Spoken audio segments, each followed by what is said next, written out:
पहा नवीन एपिसोड्स एकदम add free.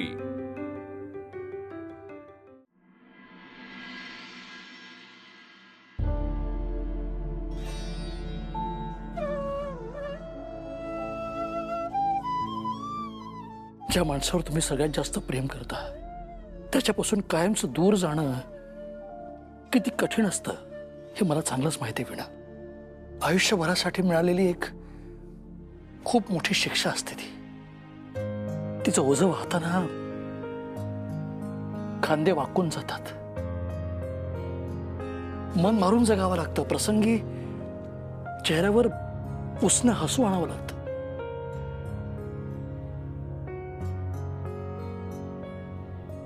मी ह्या सगळ्यातून गेलोय वीणा, ह्या सगळ्यातून गेलोय। शैलापासून दूर झाल्यावर मी माझं आयुष्य कसा जगलोय ना माझं मला माहिती आहे, पण तुझ्या बाबतीत असं होऊ नये असं मला वाटतं।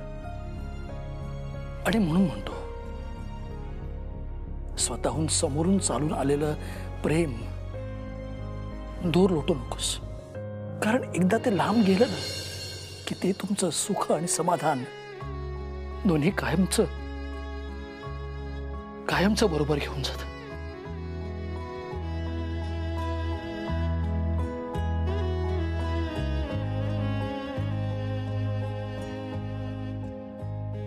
पण त्याच प्रेमामुळे बाबांना असं तिळतिळ तुटताना नाही बघू शकत। त्यांची अशी अवस्था नाही बघवणार, नाही चालणार मला। माझी अवस्था सुद्धा तुझ्यासारखी झाली तर चालेल का ग तुला? प्रभास, मी प्रेम केलं आणि मी फसले, आणि तुझ्या बाबतीत सुद्धा तेच होऊ नये ना, म्हणून सतत सांगते तुला, नको करूस प्रेम। हत्तू अगं, प्रेम हे असं ठरवून करता किंवा टाळता येत नाही, आणि तुलाही हे चांगलंच माहिती आहे। तू प्रेमात पडणं म्हणजे ना एखादी छानशी धून न ठरवताच सुचल्यासारखं आहे। मला तसं काही ठरलेलं नसतं, पण शब्द, ती ट्यून आपसुकच येते। आणि तू प्रेम सुद्धा तसंच होतं ना। म्हणूनच म्हणतेय मी, प्रेम ही फक्त मनस्थिती आहे। माझ्या अनुभवावरून जरी कळतंय का तुला की प्रेम करणं किती घातकी आहे ते? तू तुला असं का वाटतं की तुझ्या बाबतीत जे घडले तेच माझ्या बाबतीत सुद्धा घडेल? कारण दुर्दैवाने दोन्ही व्यक्ती एकाच कुटुंबातले आहेत। त्या घरातली माणसं फसवी आहेत प्रभास। मनोहरने मला लग्नाची स्वप्न दाखवून माझ्याकडे पाठ फिरवली, आणि आज तर मला कळलं की त्यांनी लग्न केलं, मुलगी आहे त्याला एक, आणि मी अजून तिथेच आहे। माझ्या मनातल्या आठवणी सुद्धा पुसू शकले नाहीये मी। त्रास होतो, खूप घुसमट होते माझी, आणि मला माहितीये मी जी काही वृक्ष झाले ना याचा मलाच नाही तर माझ्या घरातला नाही त्रास होतो। प्रभास, खूप ठरवते मी की मला बदलायचं आहे, मला नाही वागायचं आहे असं, पण माझं हसू सुद्धा कुरतडलं रे मनोहरनी। तू शांत हो, तुम्ही समजू शकतोय तुला काय वाटतंय ते।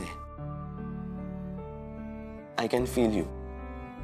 खरंच तुला झालेली जखम खूप खोल आहे, आणि ती अशी इतक्या सहज भरून येण्यासारखी नाहीच आहे। ती कधीच भरून येणार नाही।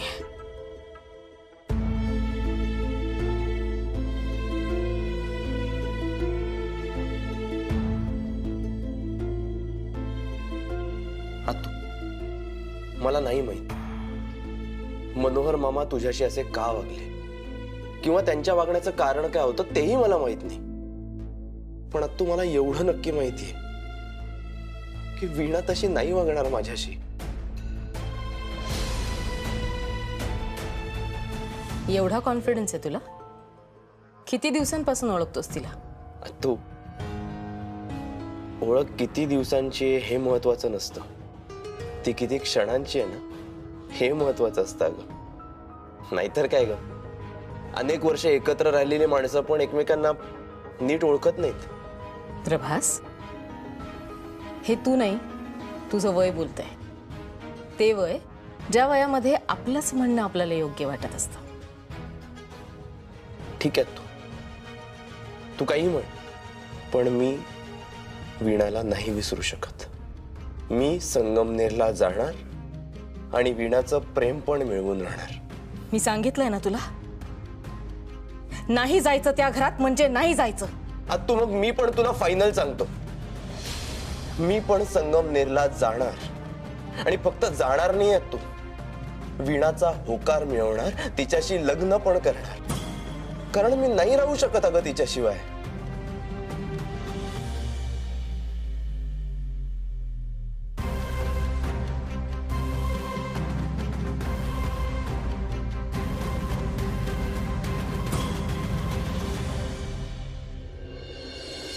बघितलंस ना वासंती, वीणानं आपले संस्कार कसे झटकून टाकले, ते सुद्धा काल परवा आलेल्या एका मुलासाठी.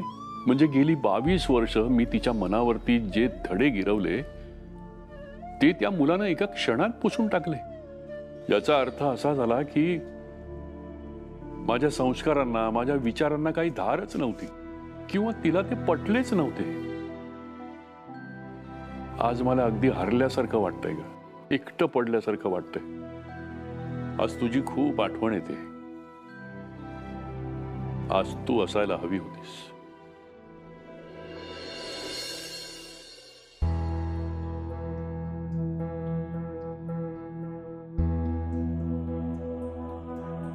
खरंय ताई, आज तू हवी होतीस.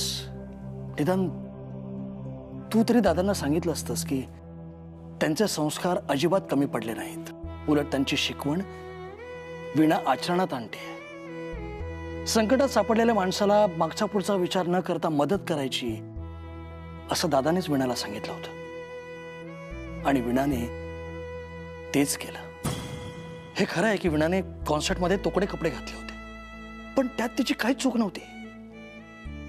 नाईलाज झाला म्हणून तिला ते घालावे लागले. कारण बँडमधल्या एका मुलीचा आवाज अचानक खराब झाला आणि स्पॉन्सरला त्याच कपड्यात गाणारी मुलगी हवी होती.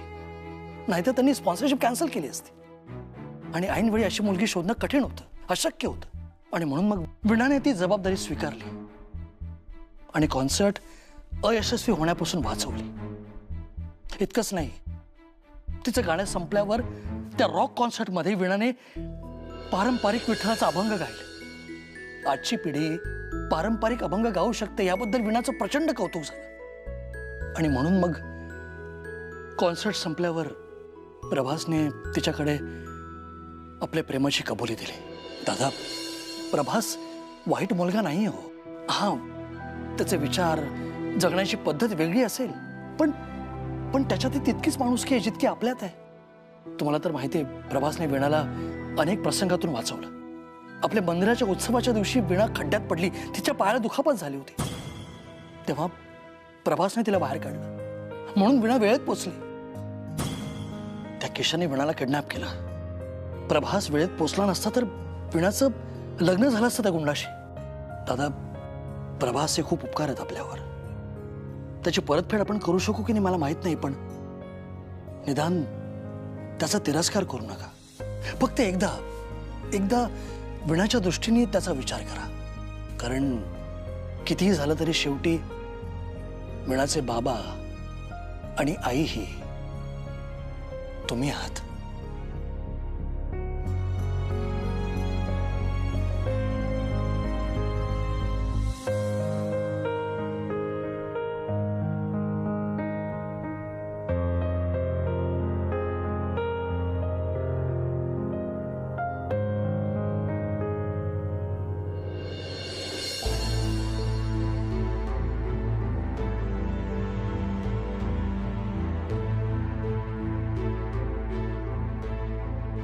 माझ्या भाच्याचे संस्कार काढलेत ना,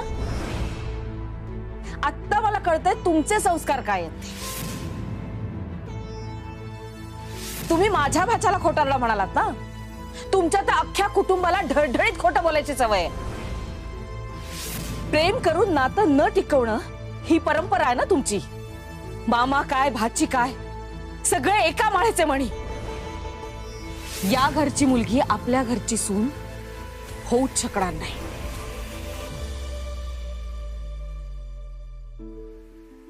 वा, आज इतकं सगळं झालं तुझ्यामुळे आणि तू मस्त शांत आहेस. कशाचं काहीच सोयरसुतक नाहीये का तुला? अगं, मी विचारलं काहीतरी तुला, बोल. गप्प कशी बसू शकतेस तू? तुझ्यामुळे माझ्या प्रभासला आज खूप त्रास झालाय. दादा मामाचा अपमान झालाय आणि तुझ्यामुळे, फक्त आणि फक्त तुझ्यामुळे आपल्या घराची इज्जत गेलीये गावासमोर. आणि तू मस्तीत आहेस एकदम. उर्मी, हे जे काही घडलंय ना त्याचा त्रास मला सुद्धा होतो आणि वाईट सुद्धा वाटतंय. अरे बापरे, वाटत नाहीये का तुझ्याकडे बघून की तुला त्रास होतोय आणि वाईट वाटतंय? तुझ्या जागी मी असते ना तर आतापर्यंत जीव दिला असता. काय? बाबांना अशा अवस्थेत सोडून मी असं चुकीचं पाऊल कधीच उचलणार. अच्छा, बर. मग त्यांनाच त्रास होऊ नये म्हणून प्रभासला विसर कायमचं. चालेल.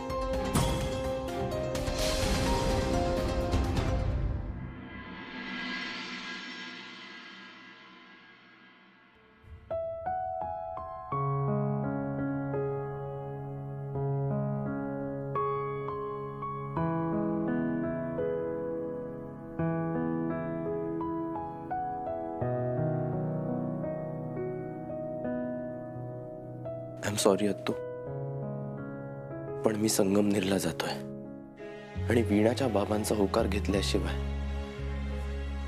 मी परत येणार नाहीये. आणि मग तुमच्या सगळ्यांच्या आशीर्वादाने आम्ही दोघे लग्न करू. अत्तू, मला विश्वास आहे तू आत्ता जरी चिडली असलीस तरी फार काळ तुझा वीणावरचा राग टिकणार नाही. कारण वीणा आहेच इतकी गोड की तूही तिच्या प्रेमात पडशील.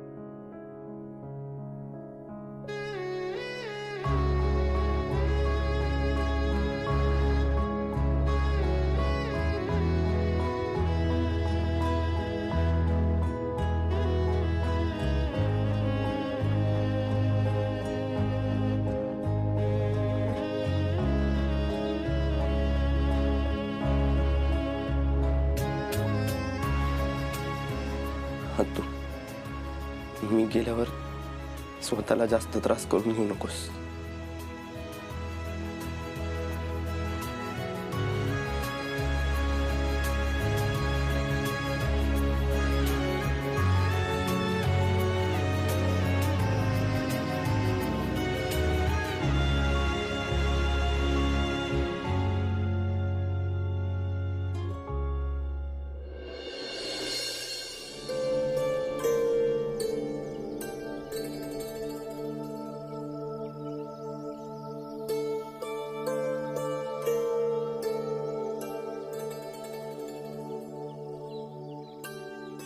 सख्या, बाबा अजूनही बोलत नाहीयेत माझ्याशी आणि त्या गोष्टीचा खूप त्रास होतो रे. बाबांच्या अशा वागण्याची सवय नाहीये मला.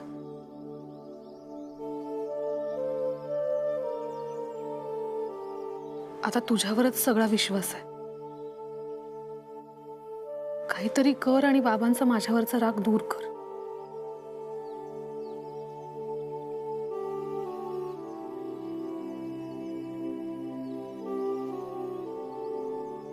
थांब वीणा.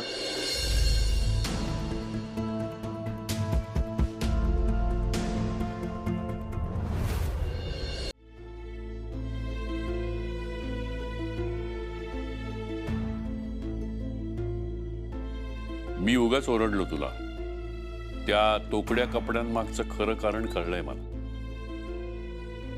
तुझी शिक्षा माफ केली आहे मी. तू तुझ्या मर्जीप्रमाणे गाऊ शकतेस.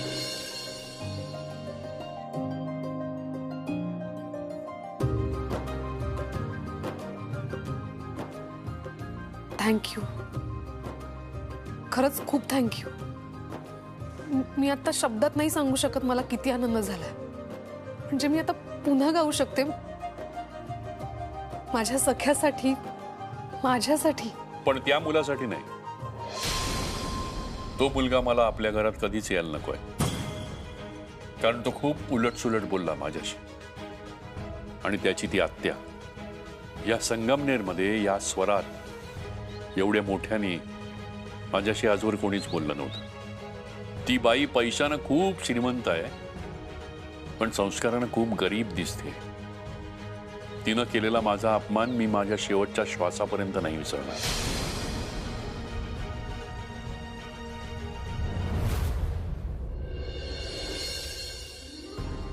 मीका लवकर उठ उठ. काय झालं?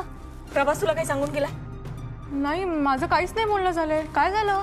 हे बघ बघ हे.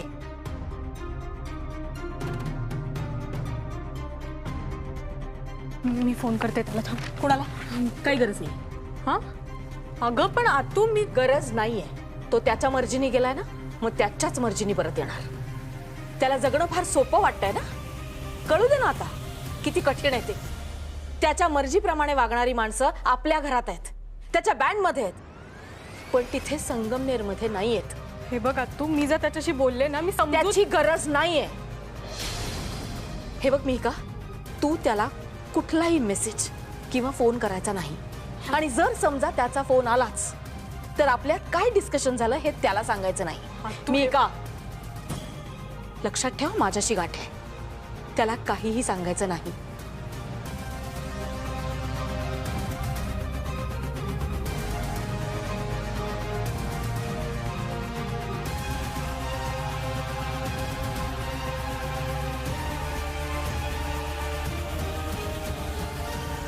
हॅलो चिका, मिहिका बोलतेय मी. अगं तू अचानक कसं काय कॉल केलास मला? सगळं ओके आहे ना? नाही आहे सगळं ओके. दादू घर सोडून संगमनेरला गेलाय. तो पोचलाय का तिकडे? काय? अगं कसं शक्य आहे? काल आत्याने एवढं. हो, पण सकाळी सकाळी तो संगमनेरला जायला निघालाय वीणाच्या बाबांचा होकार मिळवण्यासाठी.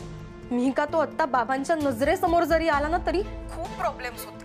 तुला माहितीये ना बाबा किती भडकलेत ते. ऐक ना मिहिका, तू प्लीज बोल ना प्रभासशी. आणि शक्य असेल ना तर प्लीज थांबव त्याला, प्लीज. ठीक आहे.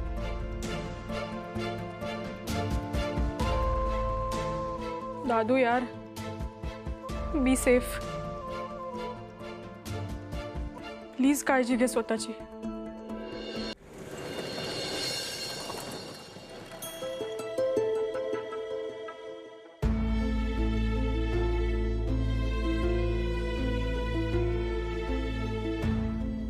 प्रभास प्रभास प्रभास तू प्लीज आतमध्ये नको जाऊ, थांब. चिका, मला समजते तुझी काळजी, पण मला वीणाच्या बाबांची माफी मागायची आहे. हे बघ, तुला माहितीये ते किती भडकलेत ते. त्यामुळे तू त्यांची माफी मागायला जरी गेलास ना तरी ते तुला पुन्हा ओरडतील रे. प्लीज तू इथूनच परत जा. ऐक माझं. मी नाही जाणार आहे चिका. मी अशी सहजासहजी हार मानणार नाहीये. चिका, तुला कळत कसं नाहीये? माझं आणि वीणाचं एकमेकांवर प्रेम आहे आणि मला त्यासाठी बाबांचा होकार मिळवायचा आहे. आणि बाबांचा होकार मिळवण्यासाठी ना मला जे करावं लागेल ना ते मी करायला तयार आहे. प्रभास, जे तुमच्या मनात आहे ते प्रत्यक्षात उतरणं अशक्य.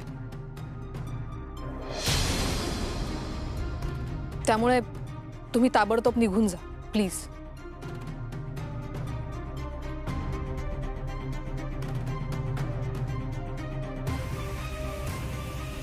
मला नाही माहित मी तुम्हाला रघुनाथराव म्हणू की काका म्हणू.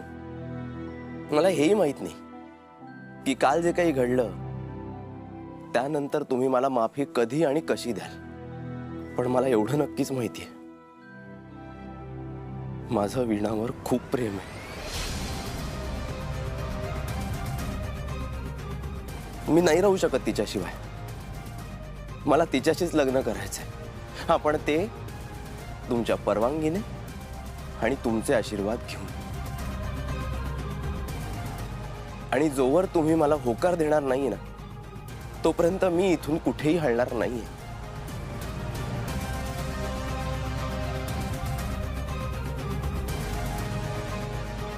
आज चल.